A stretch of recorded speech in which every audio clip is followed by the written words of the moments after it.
Bismillahirrahmanirrahim. Alhamdulillah. Wassalatu wassalamu ala Rasulillah wa ala alihi wa sahbihi wa man wala.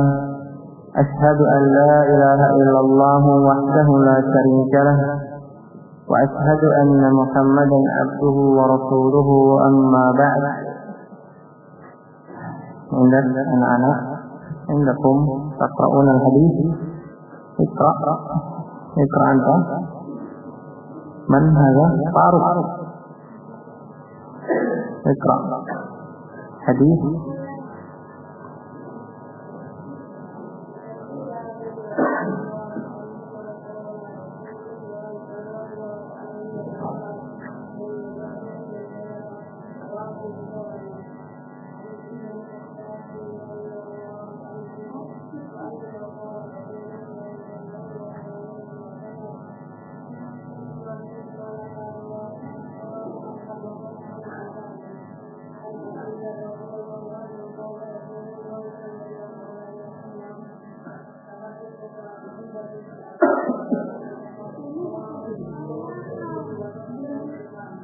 Hadis keempat hafal.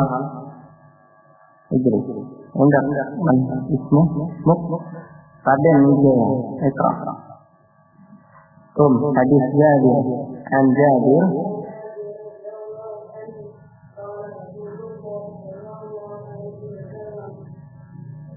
Kullu. Ahsan. Barakallahu fiik. Enggak. Abdi. Abdullah ya.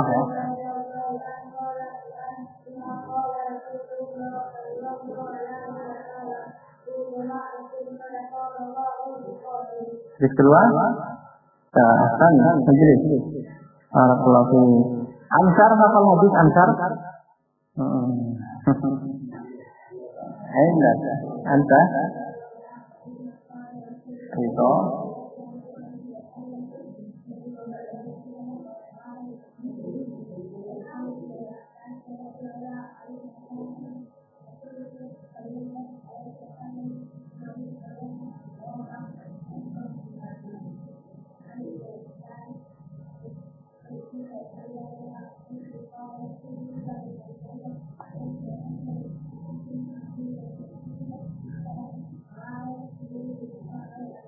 Ahsan, barakallahu fiik. Alim mana alim? Alim masih di jalan. Idris. Ahsan, barakallahu fiik. Insyaallah. Abaknya ada yang mau sekolah? Hadis ini hadis Saudi Ulahkam. Sudah ada kan? Sudah ada yang dapat adik-adiknya? Barangkali mau sekolah hadis tidak apa-apa, ya. Baik.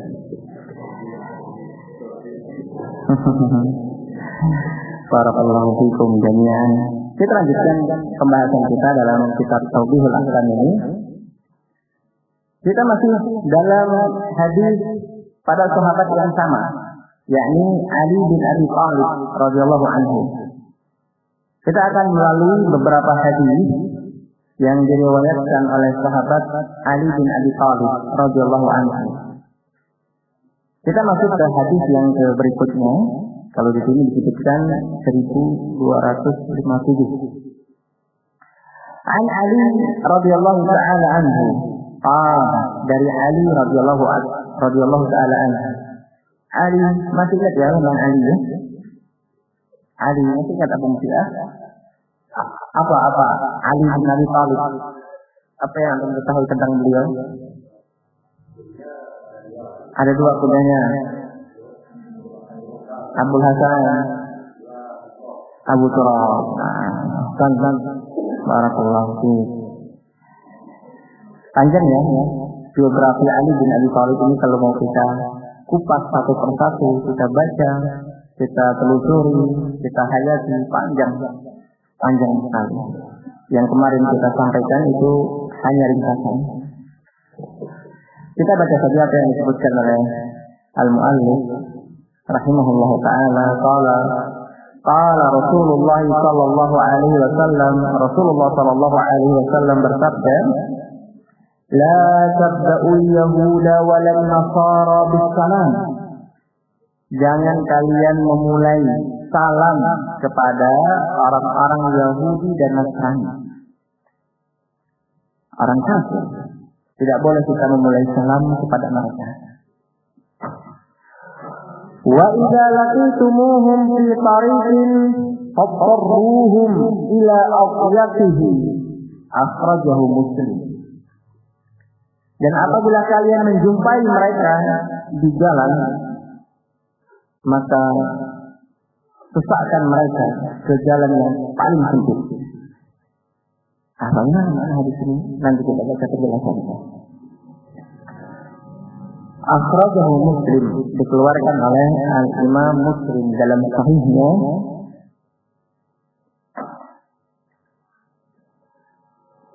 Ma yu'khadhu min al-hadis, apa yang diambil faedah dari hadis ini? Al-awwal, yang pertama, Ja'a fi Sunan Daraqutni, datang disebutkan dalam Sunan Daraqutni min hadis A'id al-Muzanni, dari hadis A'id al-Muzanni. Ala Nabi sallallahu alaihi wasallam qaal, bahwa Nabi sallallahu alaihi wasallam bersabda, al-Islamu ya'lu wa la yu'la. Islam itu tinggi, Islam itu tidak rendah. Islam itu mulia, tidak rendah Islam. Asal yang kedua, fihi dalilun, di dalam hadis ini terdapat dalil ala anna al-yahuda wal nasara idza saru dhammin fi himayati al-islam muqabil al-jizyah, bahwa orang-orang Yahudi dan orang-orang Nasrani apabila mereka telah menjadi ahlul zimmah. Ahlul zimmah itu orang kafir yang dapat jaminan keamanan dalam pemerintah kita. Mereka berada dalam penjagaan. Orang kafir yang dapat jaminan keamanan baik dengan visanya atau yang semisalnya, dijamin keamanannya oleh pemerintah kita, maka dia dalam penjagaan Islam. Muqabil al-jizyah, karena dia telah membayar jizyah. Jizyah itu upeti. Kalau dalam hukum Islam ada namanya upeti. Orang-orang kafir yang tinggal di negeri muslimin itu mereka membayar upeti. Membayar upeti. Bayar apa? Dipungut biayanya. Biaya mereka. Karena mereka tinggal di negeri muslim. Wasakinul muslimin fi diyarihim. Dan mereka tinggal bersama kaum muslimin di negeri kaum muslimin. Anna lahum ahkaman khasatan, bahwa mereka memiliki hukum yang khusus. Zukirat ibadi ahkami ahli zimmah, yang disebutkan dalam bab hukum ahli zimmah. Di dalam hadis yang agung ini, ayyuhal ahibbah, barakallahu fikum, kita dilarang untuk memulai dalam mengucapkan salam kepada orang-orang kafir. Kalau antum menjumpai orang-orang kafir yang benar-benar terlihat bahwa dia itu orang kafir dan antum tahu ini orang Nasrani, orang Yahudi, orang Buddha, orang Hindu, maka jelas tidak boleh kita mengucapkan salam kepada mereka sama sekali. Bagaimana dengan seorang muslim? Seorang muslim, hukum asalnya kita mengucapkan salam kepada mereka. Rasulullah SAW mengatakan, ucapkanlah salam, iqra'is salam ala man arafta wa ala man lam ta'rif. Ucapkanlah salam kepada orang muslim yang engkau kenal dan yang tidak engkau kenal. Muslim awam, kemudian juga dia muslim terlihat tanda-tandanya, maka ucapkan salam. Walaupun kita tidak kenal namanya, terlebih lagi kalau kita mengenalnya, maka kita tebarkan salam kepada mereka. Karena menebarkan salam kepada kaum muslimin telah kita ketahui keutamaannya sangat besar, akan menumbuhkan cinta dan kasih sayang di antara kita dengan menebarkan salam. Kecuali pada beberapa keadaan kita tidak memberikan salam, seperti orang-orang yang dihajar mendapatkan boikot, yang berhak mendapatkan boikot. Demikian pula seperti ahlul bidah, demikian pula seperti orang yang sedang berbicara dengan orang lain, kita tidak mengucapkan salam karena dia tersibukkan dengan kesibukannya. Demikian pula orang yang sedang menelpon, kita tidak mengucapkan salam. Ketika kita berpapasan dengan saudara kita, muslim, kita tahu muslim.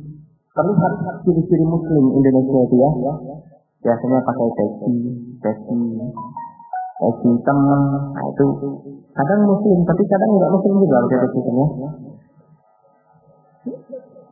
Ciri-cirinya pakai kopiah ya. Kopiah. Peci hitam juga disebut peci yang biasa dipakai oleh muslimin. Demikian pula pakai koko. Sarung. Nah, ini biasa ciri-cirinya. Pada kita katakan apa ya?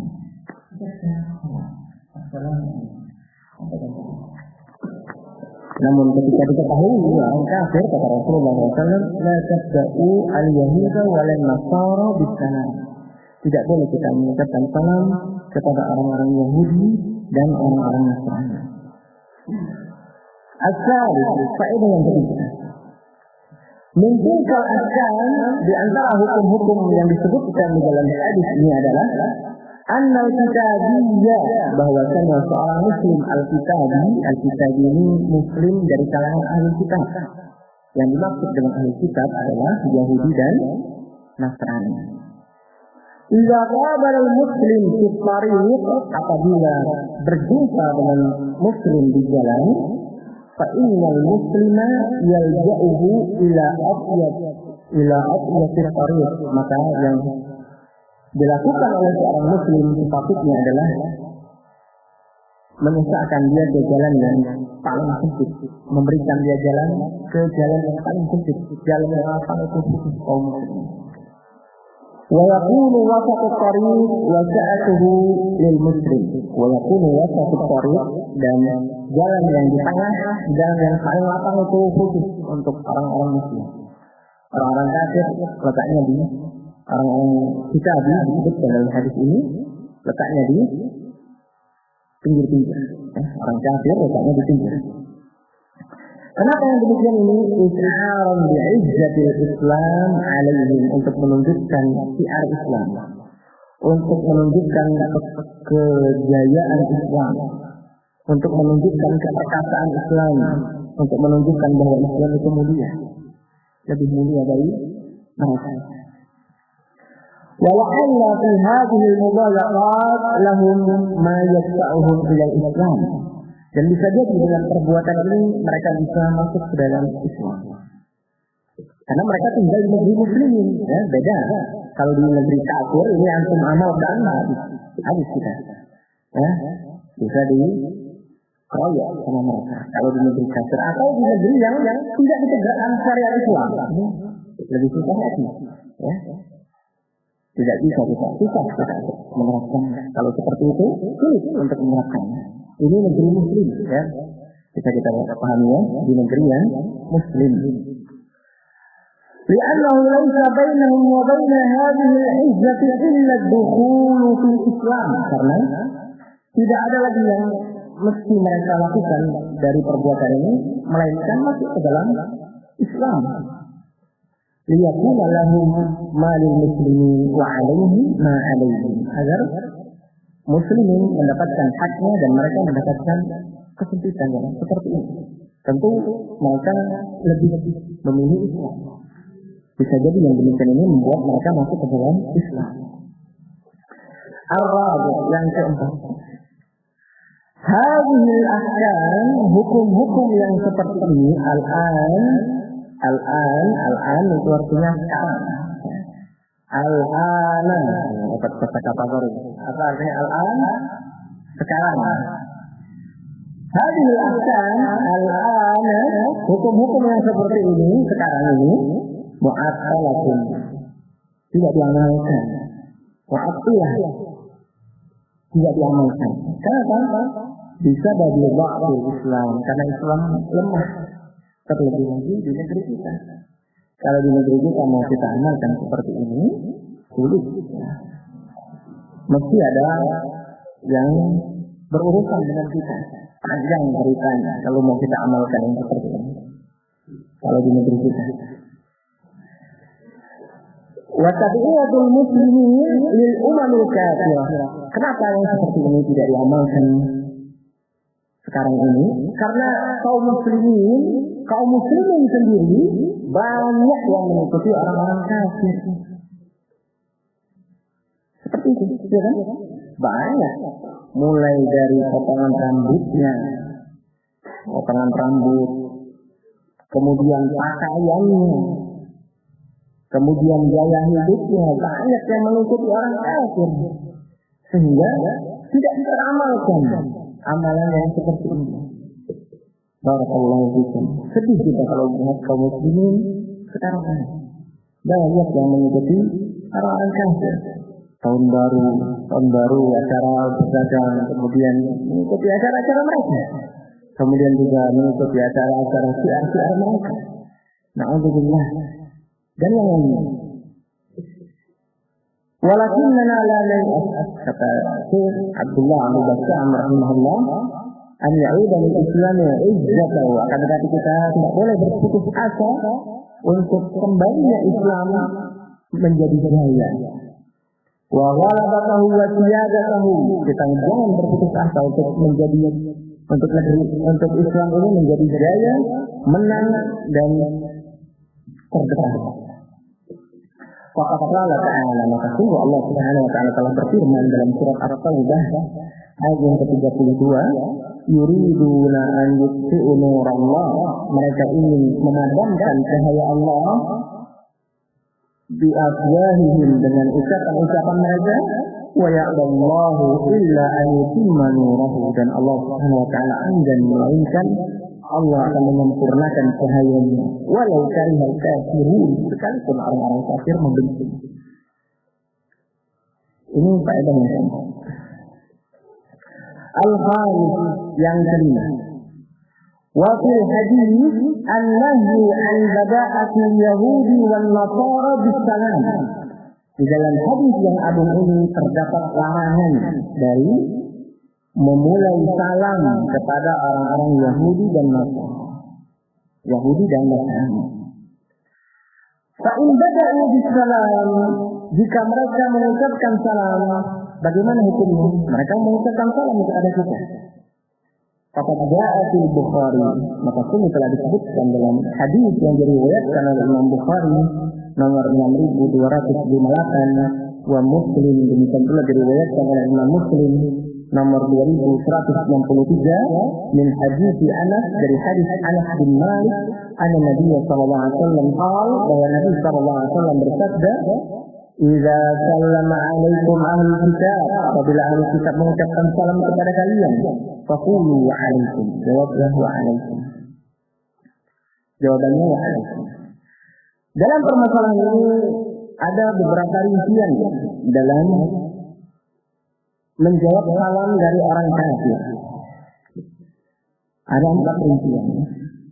Rincian yang pertama, ketika mereka mengucapkan salam dengan ucapan yang lengkap, mereka mengatakan Assalamualaikum. Maka sebagian ulama menyebutkan ketika mereka mengucapkan dengan jawaban yang lengkap, dengan ucapan yang lengkap, maka kita jawab dengan jawaban yang lengkap. Berdasarkan Al-Quran dalam surat An-Nisa, Allah Subhanahu wa taala mengatakan, wa idza hayyitum bi tahiyyatin fahayyu bi ahsana minha aw rudduha. Apabila kalian diberikan penghormatan dengan ucapan salam, maka jawablah dengan yang semisalnya atau dengan yang lebih baik. Keumuman ayat ini menunjukkan apabila kita diucapkan salam, maka jawab, yakni salam dengan ucapan yang jelas, sharih, assalamualaikum. Ini yang pertama. Yang kedua, ketika mereka mengucapkan dengan ucapan assalamualaikum, ada kan ya? Assalamualaikum. Sebagaimana hadis Abdullah bin Umar yang diriwayatkan oleh Imam Bukhari dalam Sahihnya, ketika mereka mengucapkan salam, jangan dijawab ke Rasulullah SAW, karena mereka itu mengucapkan Assalamualaikum. Lafadznya, ketika mereka mengucapkan salam, jawablah wa'alaikum. Kenapa? Karena mereka itu mengucapkan Assalamualaikum. Karena mereka mengatakan assalamualaikum warahmatullahi wabarakatuh. Kemudian di bawahnya hadis Anas bin Malik ini. Hadis Anas bin Malik ini, "Idza sallama 'alaikum ahlul kitab faqulu 'alaikum." Kalau ahlul kitab mengucapkan salam kepada kalian, jawablah wa 'alaikum. Sebelumnya di atas hadis ini hadis Abdullah bin Umar. Ya. Jawab wa 'alaikum karena mereka itu mengucapkan assalamu alaikum. Apa makna assalamu alaikum? Al-maut. Kecelakaan bagi kalian. Ya. Celakalah kamu. Kematian, kebinasaan. Maka Rasulullah SAW mengajarkan ketika mereka mengucapkan seperti ini, jawab wa 'alaikum dan kalian yang mendapatkan itu. Ini rincian yang kedua. Kemudian rincian yang ketiga, ketika mereka samar-samar mengucapkannya, disamarkan. Yang jelasnya wa'alaikum, alaikum yang jelas. Samar-samar tidak tahu kita. Maka yang seperti ini kita menjawabnya wa'alaikum. Kenapa? Karena bisa jadi dia mendoakan kecelakaan. Assalamualaikum bisa jadi itu. Tapi disamar-samarkan sama. Nah, ketika dia menyamarkan itu, maka kita jawab wa'alaikum. Kemudian yang terakhir, sinnya dikasrahkan. Sinnya dikasrahkan. Assalamualaikum. Maka kita jawab juga wa'alaikum. Apa makna assalamualaikum? Assalam maknanya batu. Semoga kalian terlempar dengan batu. Semoga kalian mendapatkan batu. Ada wa'alaikum. Wa'alaikum. Ini 4 rincian yang disebutkan oleh beberapa ulama, yang kita ringkas dari beberapa penjelasan para ulama tentang apabila orang-orang kafir mengucapkan salam kepada kita. Qala rahimahullah wa isbatul waw fi ar-radd 'alaihim huwa madhhab jumhuril ulama, dengan menetapkan waw ketika menjawab salam mereka dengan wa 'alaikum, ini mazhab mayoritas para ulama. Wa zahaba ba'dhum, sebagian mereka berpendapat ila hadhiha, dengan menghapus waw 'alaikum. Wa nasu aula bil ittiba, dan yang lebih benar, yang lebih pantas untuk diikuti adalah apa yang disebutkan dalam hadis, yaitu disebutkan dengan lafaz wa 'alaikum. Wallahu a'lam. Ini penjelasan tentang hadis Ali bin Abi Thalib radhiyallahu taala anhu yang disebutkan di dalam kitab Tawdihul Ahkam. Baik, bisa dipahami penjelasannya? Ada pertanyaan tentang ini? Salam?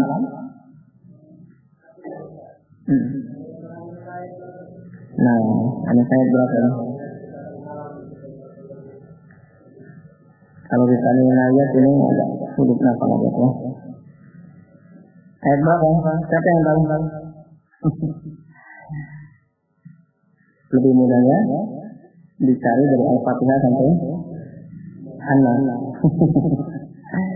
An-Nisa ayat 86. An-Nisa ayat 86. Wa idza hayyitum bi tahiyyatin fahayyu bi ahsana minha aw rudduha.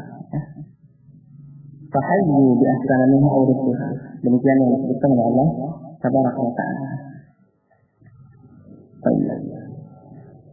Lain, kalau tidak ada kita lanjutkan hadis berikut itu. Yang pertama kita telah mendapatkan faedah tentang mengucapkan salam atau menjawab salam dari orang-orang kafir. Kemudian hadis berikutnya masih berkaitan dengan hadis Ali. Kaitannya masih dengan Ali bin Abi Thalib, yakni dari kalangan sahabatnya Ali bin Abi Thalib. Berarti tidak perlu kita bacakan sejarahnya, karena sudah kita lewati, ya kan? Nah, Ali Nabi Sallallahu Alaihi Wasallam, dari Nabi Muhammad Sallallahu Alaihi Wasallam, beliau bersabda, "Jika haqqaqa ahadukum falyaqul alhamdulillah." Apabila salah seorang dari kalian berdiri, maka hendaklah dia mengucapkan alhamdulillah. Ini jawaban ketika berdiri. Ya. Alhamdulillah. apa? Doa ketika bersin. Doa ketika bersin, alhamdulillah. Wal yaqul lahu akhuhu yarhamukallah. Maka hendaklah saudaranya yang mendengarkan menjawab yarhamukallah. Yarhamukallah. Ini kalau yang bersin laki-laki. Kalau yang bersin perempuan yarhamukillah. Yarhamukillah. Faiza qala lahu, maka apabila dia mengatakan yarhamukallah, falyaqul lahu, maka jawab juga bagi yang bersin tadi, yahdikumullahu wa yuslih balakum. Semoga Allah memberikan kalian hidayah dan memperbaiki keadaan kalian.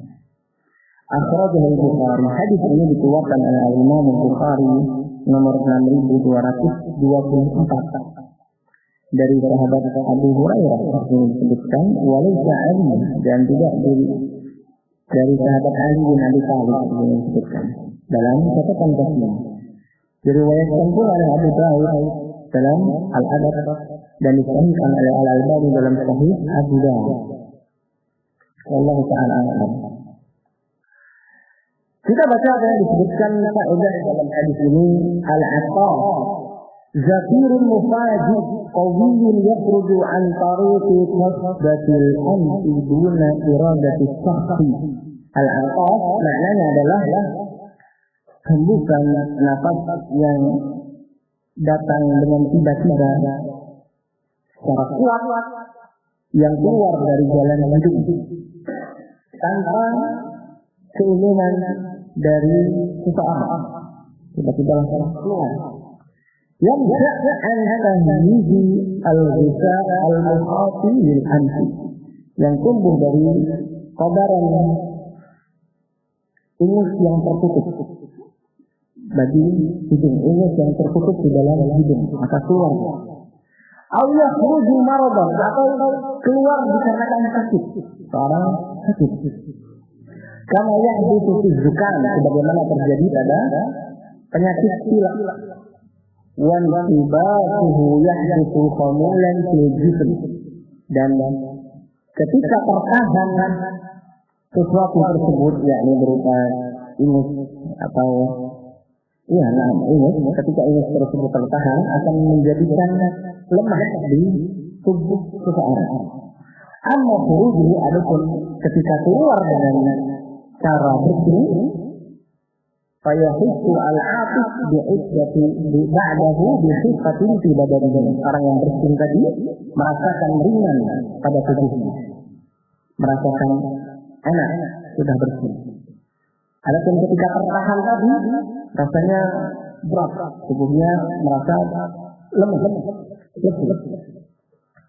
Asani, kaidah yang kedua, lidha istihibba lil-atif an yahmad Allah Ta'ala an sahala khurujal al-abdirati min jismi. Oleh karena itu, disunnahkan, dianjurkan bagi orang yang bersih untuk memuji Allah Subhanahu wa Ta'ala. Kenapa? Dikarenakan Allah Subhanahu wa Ta'ala telah memudahkan keluarnya uap dari tubuhnya. Fayaqulu sami'uhu, maka yang mendengarkannya hendaklah mengucapkan yarhamukallah, semoga Allah merahmatimu. Wa huwa du'a'un munasib, dan ini adalah doa yang sesuai liman ufiya fi badanihi, bagi orang yang mendapatkan kelezatan pada tubuhnya, bagi orang yang mendapatkan kenikmatan pada tubuhnya. Cuma yujibul atif, kemudian orang yang bersih tadi menjawab yahdikumullah wa yuslihu balakum. Ini ya, ini diamalkan ketika kawan kita ada yang bersih, jawab yarhamukallah. Yang bersih tadi menimpali lagi yahdikumullah wa yuslihu balakum. Hafikum? Hafal ya, insyaallah hafal. Wa jawabul atif ka'ijabati musallam alaihi lil musallim. Jawab dari orang yang bersih tadi menjawab sebagaimana orang yang diberikan salam kepada orang yang memberi salam menjawab. Wa yakunu bi du'a'in musyabih li du'a'ihi, maka doanya itu serupa. Yang satu yarhamukallah, yang satu yahdikumullah, berdekatan makna doanya. Asal faedah yang ketiga, Qala fil adab syar'iyyah, disebutkan dalam kitab al-adab syar'iyyah, qala Ibnu Hubairah, berkata Ibnu Hubairah, "Idza aqasal insan," apabila seseorang bersin, istudilla bidzalika ala sihhati badanihi. Bisa hal itu menunjukkan bahwa badannya sedang sehat. Wa jaudati hadhihi, dan pencernaannya bagus. Wa istiqamati quwwatihi, dan kondisinya lagi istiqamah, berada dalam kekuatannya. Fayambaghi an yahmadallah, maka semestinya sepatutnya baginya untuk memuji Allah Subhanahu wa taala.